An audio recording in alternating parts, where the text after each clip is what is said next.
It's a real pleasure to have Mario Eden, who is professor in Auburn, as a keynote speaker. So Mario did a PhD in DTU and then moved to the US. So he's a Danish guy, although most people say that he's from the US. And he's also the director of an NSF initiatives in integrated biorefining. So I think that you are the best person to make this presentation on biorefining. Well, thank you, Francois. First of all, I want to thank you for the invitation. It's been a real pleasure to visit Sion. I never thought I could enjoy a dinner that consisted of potatoes and cheese only as much as we did last night, but that was really good. What I'm going to share with you today is kind of a blend of some systems work, but also some of the reverse information flow that we talked about yesterday, where we actually, from a systems engineering perspective, helped some of our experimental researchers to get more information from their data. We've talked generally about a lot of biochemical conversion. We've talked about some thermochemical conversion and solar chemical and solar thermal. But it's really not been done in a lot of detail. Most of the boxes have been, just general. So I figured for those of you who are not familiar with the various gas to liquids technologies, I'd give you a little bit of a flavor for that as well. So at Auburn, we've done a lot of work in this area. We have a lot of activities in various conversion platforms. This just gives you a little bit of an overview. Auburn is a comprehensive university that sits in a state that is 75% trees. Okay? There's more trees in Alabama than there are people. So we have a phenomenal resource available, and being a comprehensive university, we're one of the few places that actually have expertise right on campus that goes all the way from growing the biomass to the harvesting to the transportation to pre-processing to conversion, both thermochemical and biochemical. And then we have the systems expertise as well. So we do a lot of this through an on-campus center that I just want to briefly introduce here. That basically is a university-wide center similar to the structures here that provided some infrastructure for the feedstock, the conversion, catalyst testing, and so on. So one of the key technologies that's there that's kind of unique is a biomass fractionation capability that allows you to split any kind of biomass more or less into its constituent parts, cellulose, hemicellulose, and lignin, which is really a key enabler for looking at biomass as a commodity, because all you would get is different fractions of the two depending on whether you're looking at grass or wood or sludges and so on. So it doesn't work perfectly, I will admit. It's not a magic wand, but it does provide some opportunities for processing the constituents separately. That's particularly beneficial for the biochemical conversions that tend to struggle with the lignin and to some extent even with the hemicellulose. But for thermochemical, it doesn't much matter, but it is a key technology there. We have a sizable, for a university setting, gasification lab. Can run about 100 pounds an hour of biomass, can run both air and oxygen blown. You'll notice the refractory vessel here sits above the ground, the idea being that eventually we could actually add a ash collector and do coal gasification as well. It also has some downstream Fischer-Tropsch reactors, so we can turn it into some liquid fuel. And it's been running for almost a year now. It's hard to run in a university setting. It costs about $30,000 a week to run without manpower. So thankfully, grad students are cheap, so they can help. But still, it's a significant investment. This by itself was about $2.5 million. We also have a smaller one that we use for community outreach. So this is a simple downdraft gasifier, primarily making electricity and heat. But we take it around the state and the country to show that you can make energy and electricity from biomass and various types of waste. So we also have some reactors at lab scale for gasification for doing some of the basic studies. Okay? We also have a large-scale liquid fuel lab. This was donated to us by a company in Colorado that dismantled their pilot facility and donated these reactors to us. It's really helpful for doing long time on stream catalyst tests, particularly when you're doing Fischer-Tropsch types reaction. So, all right.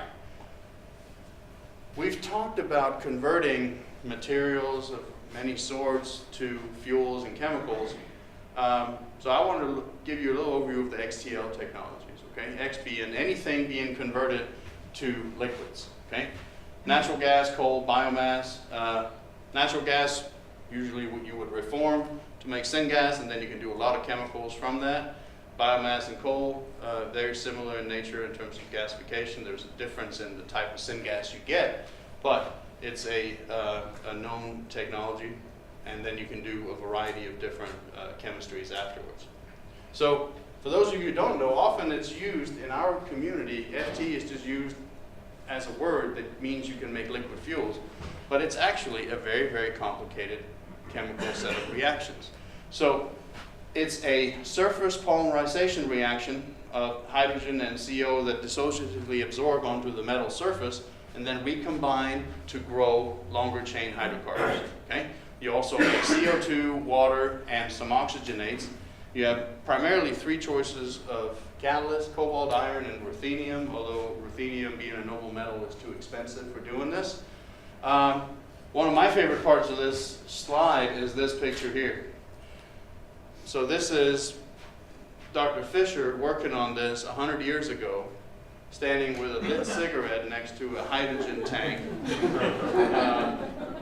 You know, that wouldn't go today, right? So,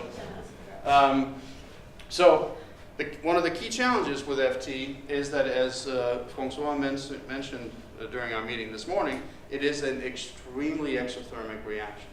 Okay? So an 1800 degree adiabatic temperature rise means that thermal management of this reactor is the key challenge that has to be addressed, which means that there's a couple of different ways that is done. You can do low temperature FT if you focus on making diesel.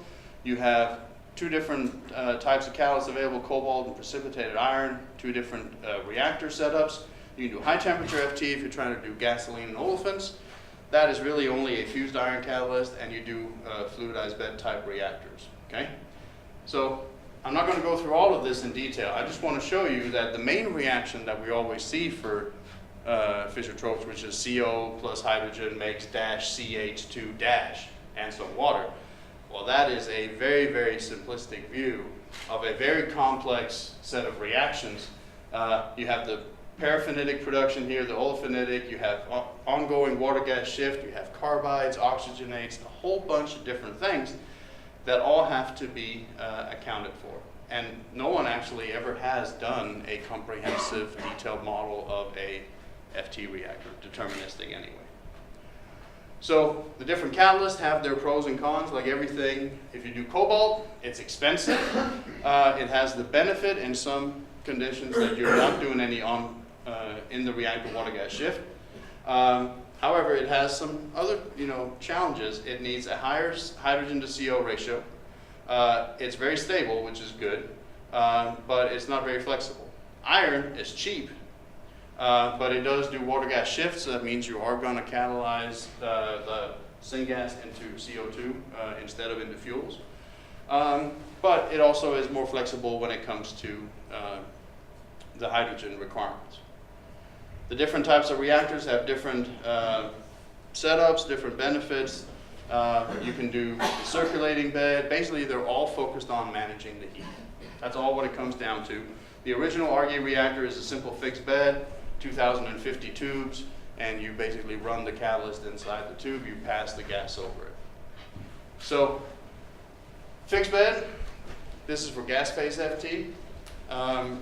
You have really good reactant transport because you have gas phase reactions very fast.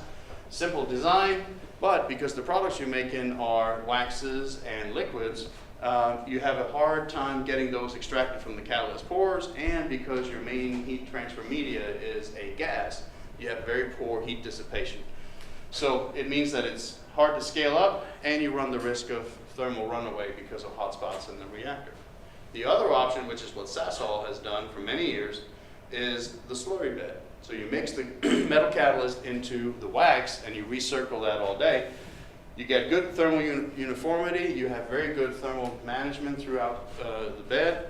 You have very good economies of scale, but you have to take the wax out, separate it from the catalyst, regenerate the catalyst, and put it back in. And so that's generally one of those that has a high development cost. So if you haven't seen this before, this is what you get from a typical Fischer-Tropsch reactor. Okay? You get a wide variety of hydrocarbons, and you get a lot of methane. And what we're really interested in is normally in this range when we talk about fuels. There's also some interest in using the waxes, but if you're going from syngas, one thing you don't want is to turn it into methane, because that is really a waste. You're losing too much here. The polymerization reaction follows something called the Anderson-Schultz flurry distribution, which means you have a change in the product distribution as a function of the chain growth probability, which is basically a statistical description of how likely is it for a radical that gets released off the surface to recombine with another radical to either end the chain or to connect with another CO to grow the chain even longer. And that is a temperature dependent parameter, and typically you want to operate right around here where you have a significant portion of the heavies. So then you can do upgrading of the product. Typically you would do, this is what you get out of the reactor. Then you can do oligomerization. You take the lights, you recombine them to make more of the heavies. You take the really heavy stuff and you hydrocrack it and isomerize it to get that into the fuel range as well, so that you basically can get something that looks more like this. What I want to talk about for just a minute here is a third mode of operating the FT system. This is basically a hybrid of the two. So you run it under supercritical phase conditions, which means you keep the vapor-like transport properties, but you're working in a dense phase, so extracting the liquid products out of the pores is very easy, and you get much better heat transfer capability. So you have a much easier task of managing the heat. That means by managing the heat, you get a lot less methane, because the methane happens because of hot spots, breaks down the hydrocarbons and makes methane, and you can push it more into the middle distillates. You have better catalyst activity maintenance because you don't have any materials coking up the catalyst pores. And so what you can do is you take the light products that you're making from this wide distribution, and you recycle, let's say, the C6 and smaller to generate this dense phase.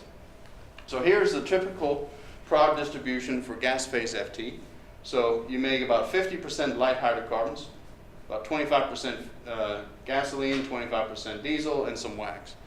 If you run it under supercritical phase conditions, you can see a distinct shift in how much light hydrocarbons is made. So only 10% is considered waste. That's a huge improvement in carbon utilization and forces 3/4 of the product into the fuel range. Okay? Now, right now, where fuel is so cheap, probably nobody cares. Okay? So we may want to instead actually tailor this to make more wax. Okay? Or, I'll show you this in a second, you focus on actually making olefins rather than making fuels. Okay?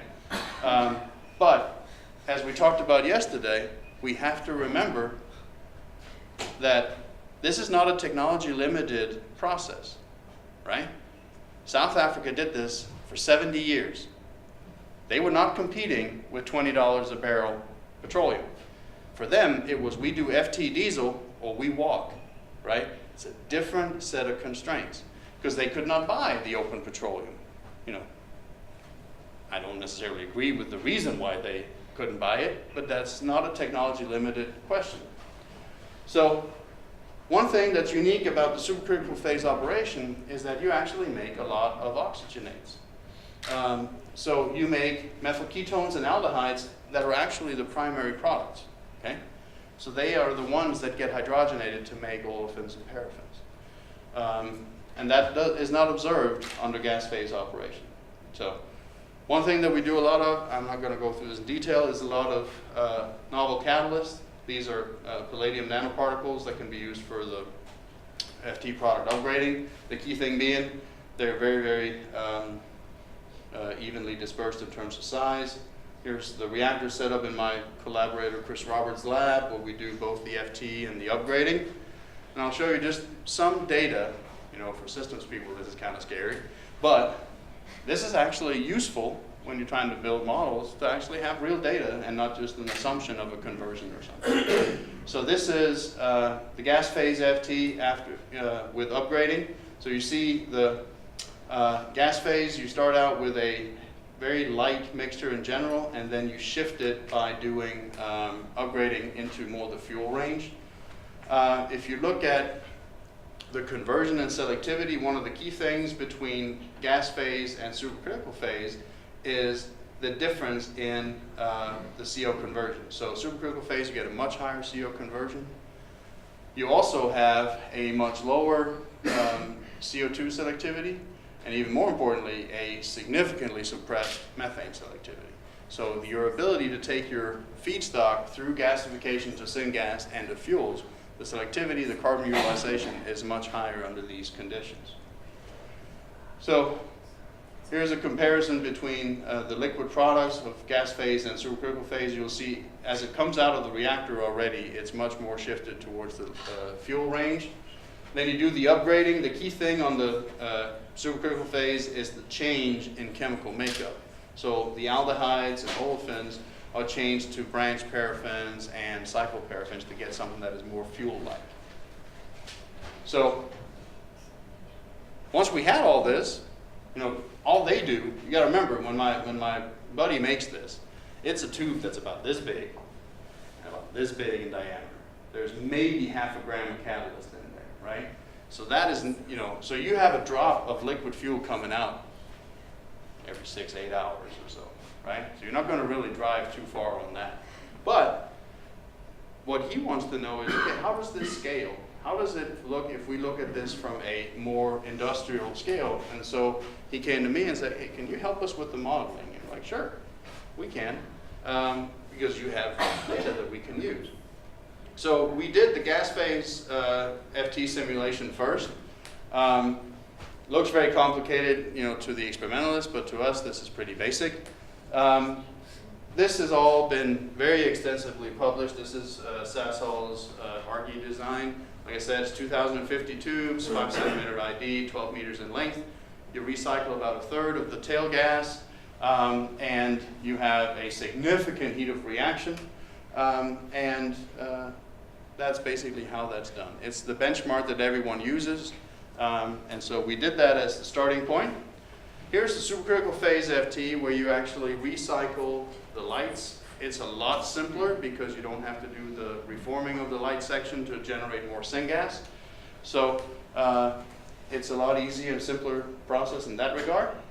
I don't have to talk about process integration to this audience, but that's an important thing because you're writing really a thermal gradient downwards. You start out with the gasifier at about 900 degrees C, and you run FT at about 250, and it's extremely exothermic. So you actually make money on the process primarily by making steam than by making fuel. So, but when you actually get down to brass tacks and you compare the two, yeah, the supercritical phase FT operation is more expensive because you run it at 65 bar. However, you make about 50% more fuel range product for the same syngas feed. So, especially right now, this is a no-brainer. If you want to make liquid fuels from any carbonaceous source that isn't gas already, this makes sense because energy is virtually cheap. At least in the US, it's almost free. I mean, we're burning insane amounts of waste methane at Bakken and other fields in the US that could be used for something like this.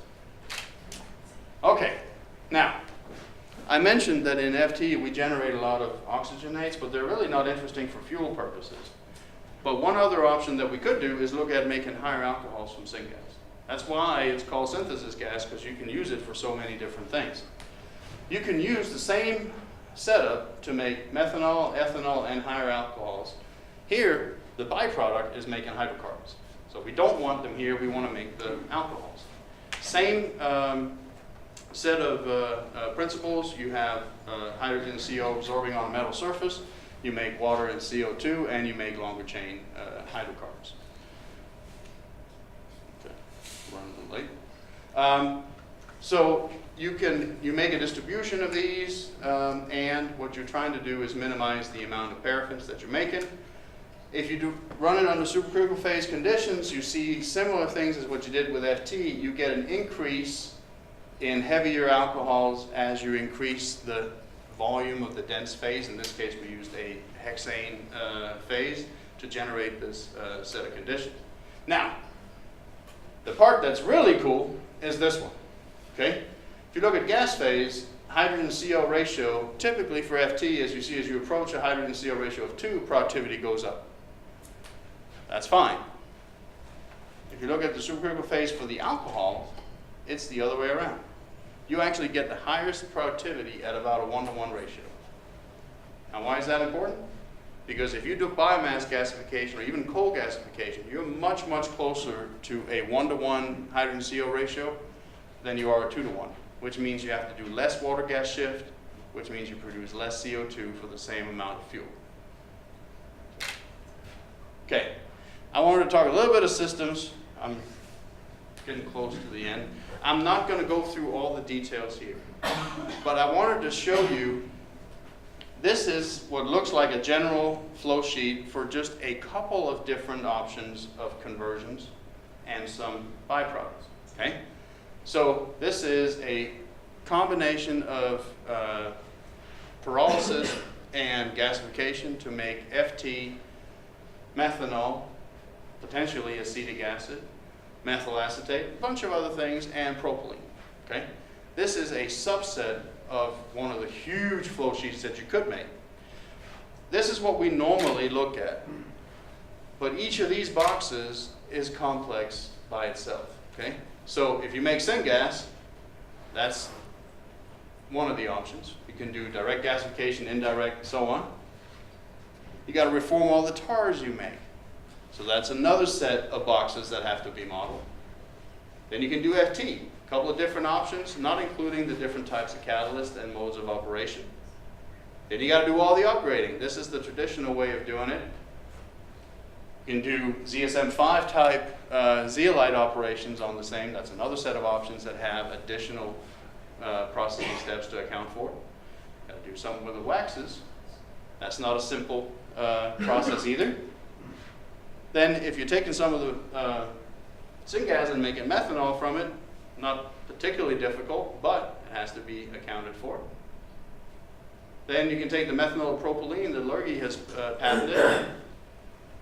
You can also make acetic acid. This is how Eastman does it. You utilize the fact that the carbonylation of methanol makes acetic acid. It's very suitable for biomass-based gasification. So you could do that as a byproduct. Then you got to look at the heat and power generation. We talked about that yesterday. You got to look at the utility network design. And this is for a simple process already. Then you got to look at how do we make the hydrogen and the oxygen that we're going to need. That's not an easy problem by itself. It has to be accounted for. All right. And then you got a bunch of these processing steps that are not well understood. I told you the gasification is not well understood in terms of rigorous first principles models. Neither is the FT. So my postdoc decided to use some surrogate models that he generated using ALAMO just to get a decent input-output relationship. Rafiq mentioned in our discussion yesterday that one of the challenges is we need to make sure that our models are predictive, right? Those will not be beyond a certain range outside of the data that was there. However, it's necessary as a starting point in order to solve this type of problem. Okay, so even for this subset, which you can all see is complicated and big, but there's all kinds of options. I could ask each and every one of you to think of another processing pathway that could be included. Even with what we had here, This has 26 binary variables, 21,000 continuous variables, and over 18,000 constraints, right?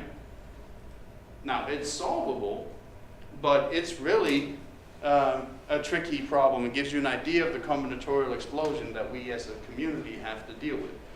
We can solve this using Baron, and what we're doing there is actually trying to learn something about the system topology more than saying this is the final solution that will do this, because no one's going to build a plant that makes propylene, methanol, acetic acid, FT fuels, and makes their own hydrogen, their own oxygen, some electricity, and so on. No one's going to build that. But it's really interesting to find out that the two key things that impact the fuels part, we looked at different scenarios that allow it to choose different types of fuels, one fuel only, how much do we want to make of the byproducts, and so on. The key thing that impacts all of it is the choice of hydrogen and the source of it. Do you buy it, do you make it, and how? And the type of gasifier that you use for the generation of the syngas. All the other things are great from an academic standpoint, make a lot of fun, but honestly, those are the two things that impact the final topology the most. That was not expected. We also wanted to run the optimization by arbitrarily choosing to neglect certain pathways and say, okay, we don't want to make methanol. What does the best one look like?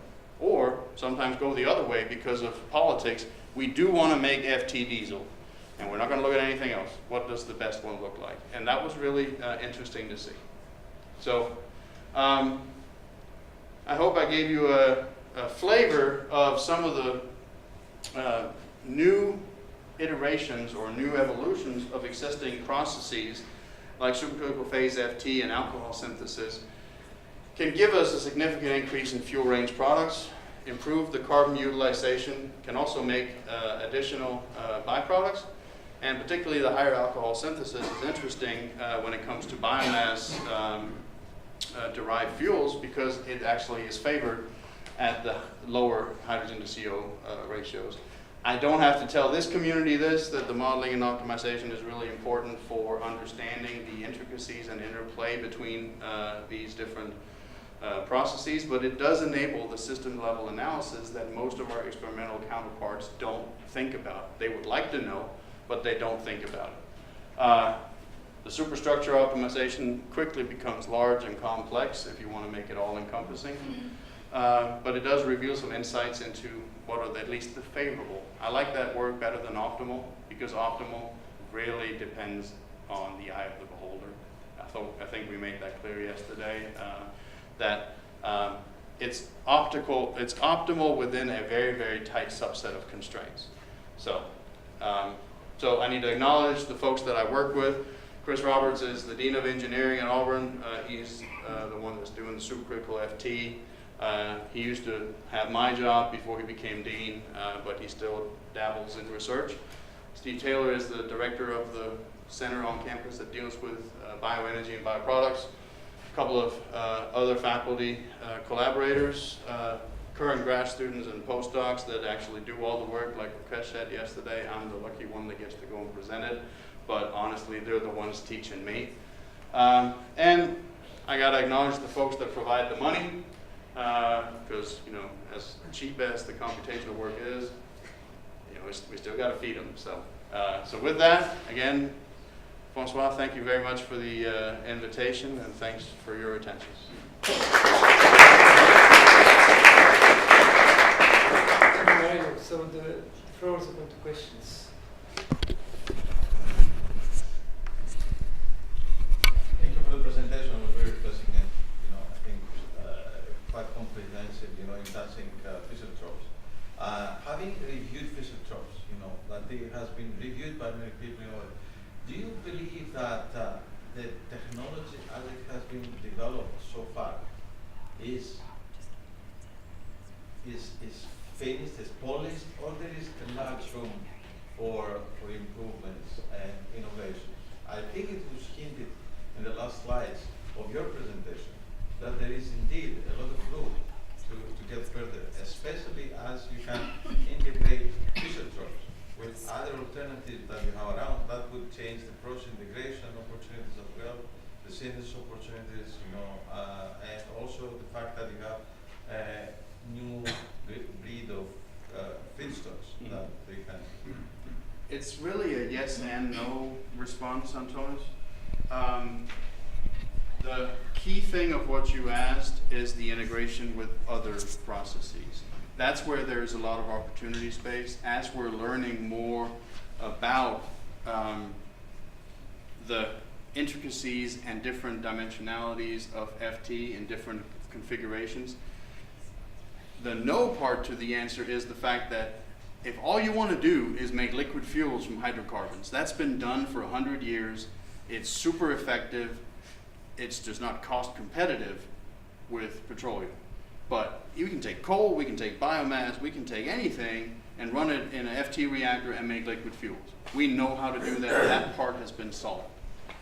The part where it becomes interesting is if you want to look at things from a sustainability standpoint, from an integration standpoint, particularly if you look at scalability, okay? One of the things that's really attractive, and we haven't built anything, so we can't prove it except for doing it from a simulation standpoint. The supercritical phase FT is really attractive because it scales better than the slurry phase setup does, and much, much better than the gas phase FT. So it may actually be an opportunity for doing more distributed fuel generation. You probably wouldn't do the upgrading. You would just convert it to a intermediate hydrocarbon stream that maybe you could sell to a refinery. But it is actually more scalable and more amenable to small scale, which makes sense for a biorefinery, than the traditional method. So, but then you still got to look at what else are we going to do with it? Are we just going to make fuel? Well, right now, no, it makes no sense at all. Purely from an economic standpoint, but if you're looking at carbon utilization, using renewable resources, all kinds of different incentives, this is an opportunity. You may want to look at it in conjunction with making, waxes that can be used for binders, asphalt, fillers, and so on, so you run it more towards the high end of the FT. So it's very, very tunable. And what we as a community have to work on is look at the different options for how to integrate it and look at what is the, again, not the optimal, what is a favorable set of conditions where a certain distribution would be the most interesting. Because that's really where I think our contribution comes in. So it's really a little bit of everything, because I don't think the technology needs that much more development, but it's where to place it and in which context and how much do you use it. And especially with all the cheap gas, Qatar is putting in, or did put in, a massive GTL facility. They don't care about whether or not it's 90% carbon efficient or 80%, because right now, the alternative is to burn all that gas, right? Any way you can turn it into a liquid and sell it makes a lot of sense. So it's a technology option for turning gas into liquids, and that's the way it should be looked at. Good morning. Thank you for the presentation. Very interesting work, because from my point of view, even though you have worked with a well-known process, you have actually combined different design levels. You have started from lab scale and trying to build some models for industrial scale. But so you had a gap between experiments and the Aspen design, and then from Aspen to build the mineral chip models. So I would like a comment about that data extraction for bridging the gap between these levels. Okay. That is the biggest challenge. And I'll be the first to admit that not all of the processing steps are equally rigorously modeled. And that's where the collaboration with experimental partners comes in. Unless you're trying to massively tune or change the conditions, then you can use simple input-output relationships to get a good part of the way there. The initial step is to have a model that you can use to change the scale and evaluate enthalpic changes and so on, and entropy changes for that matter, it's not necessary to have a full rate-based kinetic model for the gasification in order to model the syngas production for the process level analysis. If you're trying to understand and tune and design control systems, yeah, then you need that level of detail. But we have a tendency sometimes, you know, to focus on the detail before checking if that is the right detail to focus on. You know, if you generate syngas, you have experimental data to show that you can turn this amount of biomass that looks like this into this syngas with this composition and these contaminants, and you're happy with it, then let's not mess around with optimizing that step if the challenge is with the downstream conversion of the syngas. At least not yet. Okay? Sometimes good enough to an engineer is actually quite good, right? There may not be that much more to be gained by squeezing that extra 5%, 10% level of detail. It may still give you the same end result, just better founded, right? So, but yeah, it's a challenge. You know, Francois mentioned yesterday the Greek model. No, it was Finke. But NREL has made a model for a lot of these processes, but they're limited in certain aspects. You know, you can't really change a lot of the scales or the physical dimensions of things, and so. But the parts they have are very good, but not all of them are equally rigorously modeled either. So. Yeah. The same question, but I want to say more specifically regarding your model. If I'm not wrong, for the reactor, you used the Gibbs model. And I would like to know, because I know it's a challenge to have data from the experiments and the model, but it can be bottom-up or top-down. Actually, we didn't use Gibbs for that one. Okay, I just want to ask, whatever you use for the reactor, did you validate your results with the experiments you had? We actually went the other way. We specified the reactor yield, basically did a yield distribution in Aspen based on what was experimentally measured. The challenge there is that you have to be real careful in how you use it because of the way Aspen handles the yield reactor, because it's based on the mass of the feedstock. Okay, so you specify the products, then you could dump, I don't know, 1,000 tons of water in the feedstock, and you would start generating more fuel. So you have to be really careful, like any simulator, with how you do it. You could specify gold as the output on an Aspen yield reactor and put carbon in, because it takes the percentage of the mass, and that's what it says. So you have to be real careful, but we were happy to not mess with changing the product distribution. We just took what they had already optimized in terms of maximum fuel yield. They had done a very detailed parametric study of the reactor conditions, and we just used that as our starting point. So we didn't mess with the reactor after we set it up. Exactly for that reason. We didn't want to run the risk of getting erroneous results. Very interesting one-shot question. As you showed, you can have the flexibility to change between the ratios of the products that you make. How far would it be possible to do this with one plant design? So building one plant, then operating in one period of time, producing a specific share, and then changing to another? If you run it under supercritical phase conditions, it's actually quite simple, because you run an immobilized catalyst, so you don't have to worry about the slurry phase where you have to recycle the catalyst.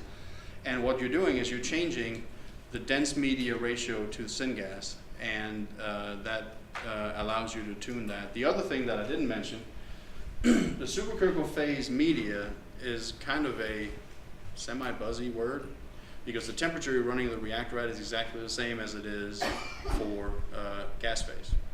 The difference is the pressure, okay? So you have a very, very instantaneous handle for changing the solvation capabilities. So if you want to do lighter hydrocarbons as your product, all you got to do is bleed the pressure slightly, because that makes the solvent around the FT catalyst much less suitable for heavies, and so it's going to attract and subtract more stuff out of the pores and the light end. If you keep the pressure high, you make it more like a liquid in the bulk phase, which promotes the production of longer chains. And so you have that capability to tune. In fact, you could choose to push it all the way to just making wax if you wanted to, and then hydrocrack it to whatever fractions you're looking for. Okay, so I think that we have to move. So thank you very much, Mario. Thank you.